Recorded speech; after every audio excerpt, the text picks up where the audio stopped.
একদিন এক ভদ্রলোক আর এক ভদ্রলোকের কাছে মূল্যবান কিছু মণিমুক্তা বন্ধ আমানত রাখলেন।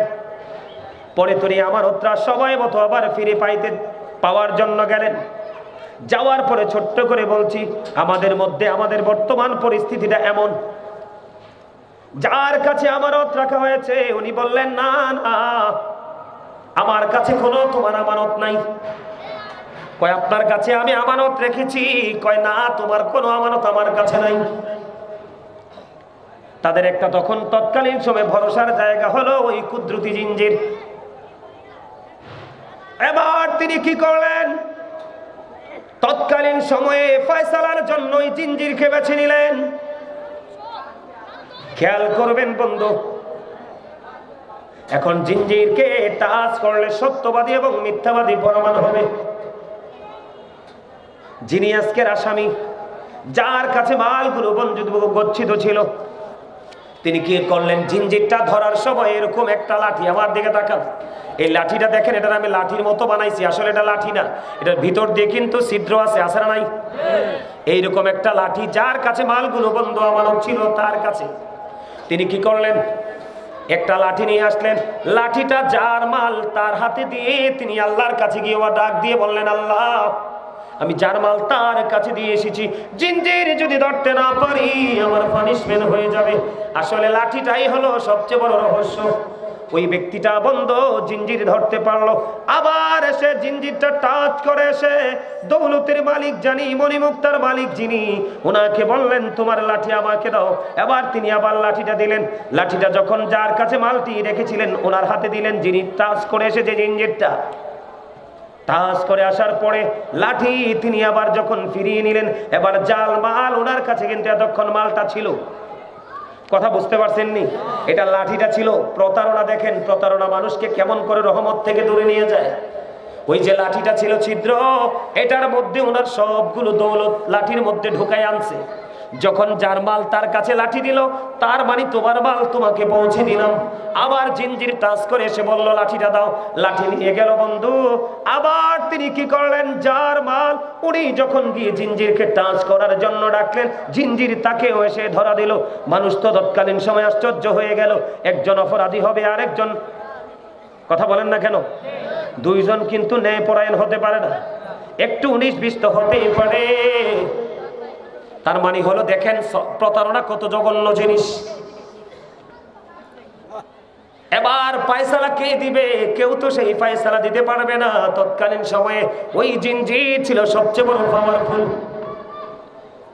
দিন চলে গেল, রাত চলে গেল, পরের দিন যাইয়া দেখে মানুষ ওই কুদরতি জিঞ্জির আল্লাহ রাব্বুল আলামিন উঠিয়ে নিয়েছে। জোরে জোরে কন্না আল্লাহু আকবার। এটা কি করেছে? উঠাই নিয়ে গেছে, কারণ সে প্রতারণা করেছে। দেখেন কত বড় জালিয়াতি এখন আমাদের মধ্যে এমনটি চলে বন্ধু। আপনাকে চোখের সামনে রেখে আপনার সাথে জালিয়াতি করবে। এই কারণে আল্লাহ রাব্বুল আলামিন এই দুনিয়া থেকে ধীরে ধীরে বন্ধু রহমত উঠিয়ে নিয়ে যাচ্ছে, মানুষের হায়াত কমিয়ে দিচ্ছে। মানুষ দিন দিন অসুস্থ হয়ে যাচ্ছে, খাবার খাওয়া থেকে কোনো স্বাদ নিতে পারতেছে না। পেটের খিদায় মানুষ অস্থির হয়ে থাকে, কিন্তু কোনো ধরনের কোনো খাবার খাইতে পারে না, যদিও খাবার মানুষের চোখের সামনে থাকে। জিঞ্জির যার মাল এতক্ষণ ছিল বন্ধু তার হাতে, টাচ করে আসার পরে আবার লাঠি বুঝে নিল, লাঠির মধ্যে মালগুলো ছিল। এইরকম একটা প্রতারণা, জঘন্য প্রতারণা এখন আমাদের মধ্যে আছে না নাই? এই জন্য বন্ধু আমি আপনাদেরকে বলবো, জীবনের প্রতিটা মুহূর্তে চলার ক্ষেত্রে হক্কানি আলেমদের সাথে সম্পর্ক রাখবেন, হক্কানি আল্লাহর ওলিদের সাথে সম্পর্ক রাখবেন, তাহলেই দুনিয়া এবং আখিরাত পাবেন। না হয় দুনিয়াও নাই, আখিরাতও নাই। করবেন তো? করতে হলে কি করতে হবে? বেশি বেশি জিকির করতে হবে। কি করতে হবে? জিকির। জিকির এর মধ্যে সবচেয়ে বড় জিকির হলো নামাজ। সবচেয়ে বড় জিকির কোনটা? নামাজ। নামাজ মানুষকে খারাপ কাজ থেকে বাঁচিয়ে রাখে। কোন কাজ থেকে বাঁচিয়ে রাখে? সবচেয়ে বড় মজার খবর হলো এটা তো শীতের দিন। আল্লাহর হাবিব বলেছেন, শীতের দিনে গাছের পাতা যেমনি বিরামহীন ভাবে ঝরে, পুরনো পাতাগুলো কি হয়ে যায়? ঝরে যায়। নতুন পাতা গাজিয়ে গাছটা আবার পরিপূর্ণ সুন্দর হয়ে যায়। আল্লাহর হাবিব সরকারে মদিনা তিনি বলে দিয়েছেন, নামাজের মাধ্যমে যখন তোমরা আল্লাহ রাব্বুল আলামিনের কুদরতি কদমে সিজদা লাগাই দিবা, কপাল যখন লাগাই দিবা, ওই শীতের দিনে গাছের পাতার মতো তোমার সমস্ত জীবনের গুনাহগুলো ঝরে পড়ে যাবে। যেই ব্যক্তি একটানা 40 দিন 5 ওয়াক্ত নামাজ পড়বে, তার কাছে জীবনে কোনো দিন আর আপনার অপরাধ ভালো, অপরাধ করতে মন চাইবে না। চাইবে আপনাকে আমাকে বেশি বেশি করে আলেমদের সাথে সম্পর্ক রাখতে হবে, আলেমদের সাথে মহাব্বত রাখতে হবে, তাহলে আপনার আমার জীবনটা সফল করা সম্ভব। ঠিক কিনা বলেন? আরো জোরে। আমরা সফল হতে চাই কি চাই না? আরো জোরে বলেন। চাইলে সঠিকভাবে যথা নিয়মে 5 ওয়াক্ত নামাজ পড়তে হবে। নামাজ কিন্তু হুট করে যে সেজদাটা দিলেই হবে না। সেজদাটা দেওয়ার আগে আপনার কিছু কাজ করতে হবে। এর মধ্যে সবচেয়ে বড় হলো পবিত্রতা। কি আমাদের মধ্যে দেখবেন, বিশেষ করে জুমার দিনে, আমি ছেড়ে দিব মাইক, আমি সরাতে দিকেছি, আমাদের চ্যানেল সাহেব বলছিল একটু কালেকশন করার জন্য, এখন কালেকশনটা নগদ করতে হবে। কি কইয়া বলুন, এ তো কি কইয়া বলার জন্য, মাহফিলের জন্য নাকি মাদ্রাসার জন্য? মাহফিলের জন্য নগদ কইছে, বাকি আমার দিকে তাকান, কি করতে হবে? এই আমার দিকে তাকান, কি হইতে হবে? আগে পবিত্র হতে হবে। লা তুকবালু সালাতুন বিগাইরি তুহুর ওয়ালা সাদাকাতিন মিন গুলুল। পবিত্রতা ছাড়া ইবাদত কবুল হয় না, হালাল টাকা না হইলে দানও কবুল হবে না। ওমা আপনারা কি রাগ হইতেছেন? রাগ হইতেছেন? কেন বলছি জানেন? জুম্মার দিনটা সবচেয়ে সেরা দিন, ঈদের দিনের চাইতেও দামি। এখন দেখবেন যে এত ব্যস্ত ওই লোকটা প্রস্রাব করার পরে ভালো করে পবিত্র না হয়ে এই মসজিদে আছে না নাই? আমার দিকে তাকান, আমি কি বলে শোনেন। বন্ধুরে আমার, পবিত্রতা এমন একটা নিয়ামত। আমার নবী যখন মেরাজে গেল, মেরাজে যাওয়ার পরে বন্ধু জান্নাতের মধ্যে নজর দিয়ে চাইয়া দেখে এখনো বেলাল, হযরতে বেলাল মৃত্যুবরণ করেনি। এখনো হযরতে বেলাল এই পৃথিবীর বুকে বন্ধু জিন্দা আছে। আমার নবী মেরাজে চলে গেলেন। মেরাজে যাওয়ার পরে হযরতে বেলালের জান্নাতের মধ্যে হযরতে বেলালের কদমের ছাপ দেখতে পায়। নবীজি হযরতে বেলালকে পৃথিবীতে মেরাজ শেষ করে যে প্রশ্ন করলো, বেলাল রে, আমি তোমার কদমের ছাপ দেখেছি জান্নাতে। বেলাল, এটা কেমন করে সম্ভব? তোমার জীবনে কি এমন আমল তুমি করেছো? হযরতে বেলাল একটা ডাক দিয়ে বলল, ইয়া রাসূলুল্লাহ, আমার জীবনের সবচেয়ে বড় প্রিয় কাজ হলো পবিত্রতা।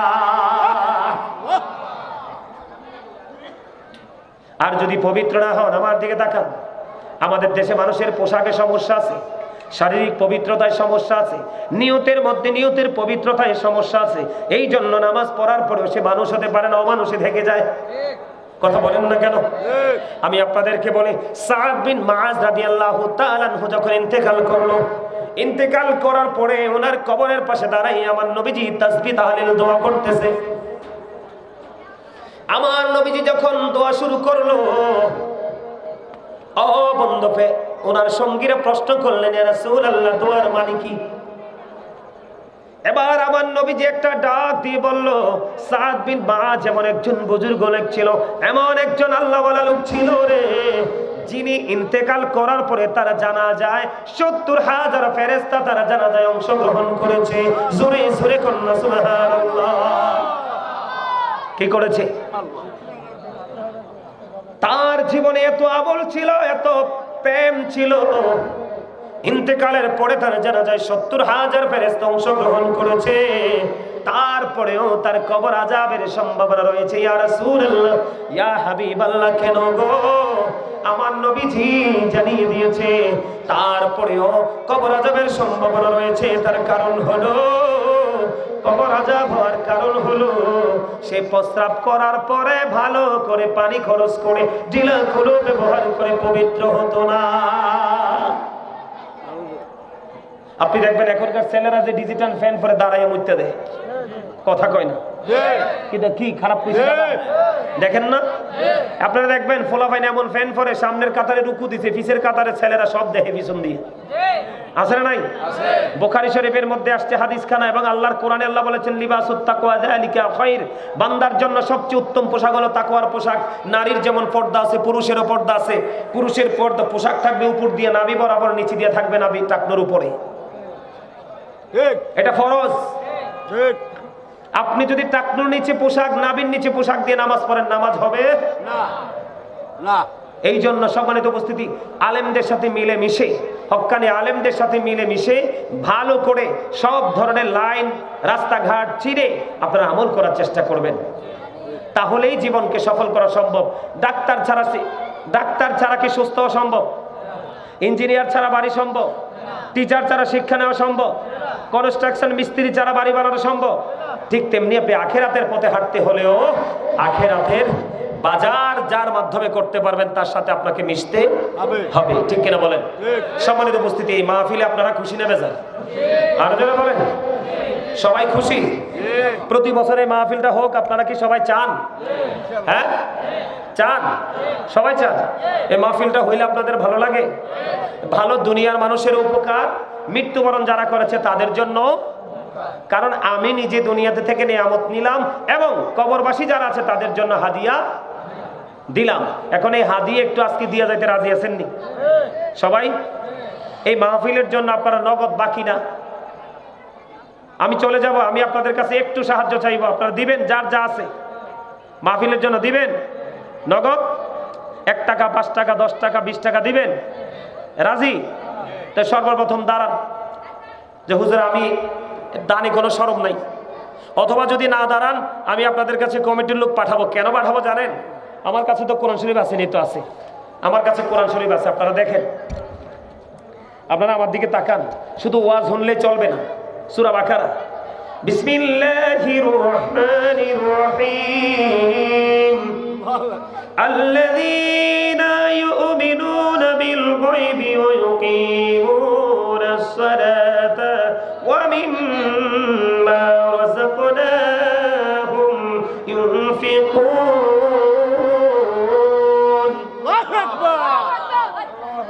আল্লাহ রাব্বুল আলামিন বলতেছে সূরা বাকারাতে, সাবধানী ওরাই যারা অদৃশ্যে বিশ্বাস করে, সালাত কায়েম করে, অমিম্মা রাযাকনাহুম ইউনফিকুন, আল্লাহ যে দৌলত দিয়েছে, সম্পদ দিয়েছে, তা থেকে যারা দান করে। এখন আপনি মসজিদ, মাদ্রাসা, রাস্তা ঘাটে, মাহফিলে দেওয়ার দরকার আসেনি? কথা বলেন আছে? আপনি দিবেন না আমি বললে, নাকি আমার শরম দিবেন? দিবেন, যার যা আছে। 1 টাকা হলে 1 টাকা। কেউ যাবেন না দয়া করে, মাহফিল মাত্র শুরু করেছি, আপনারা দয়া করে কেউ যাবেন না। মাহফিল কমিটির লোক আপনাদের কাছে যাবে, অথবা আপনারা এখান থেকে কি যাবেন? কেউ আপনারা যান। আপনাদের কাছে বিনীতভাবে অনুরোধ করব, 1 টাকা হইলে 1 টাকা, 5 টাকা হইলে 5 টাকা, দানে কোনো লজ্জা। এই আমার দিকে তাকান, কেন বলেছি? আপনারা দয়া করে কেউ খালি যাবেন না, আমার অনুরোধ। আপনারা খারান না, এদিক দিয়েও খারান একজন।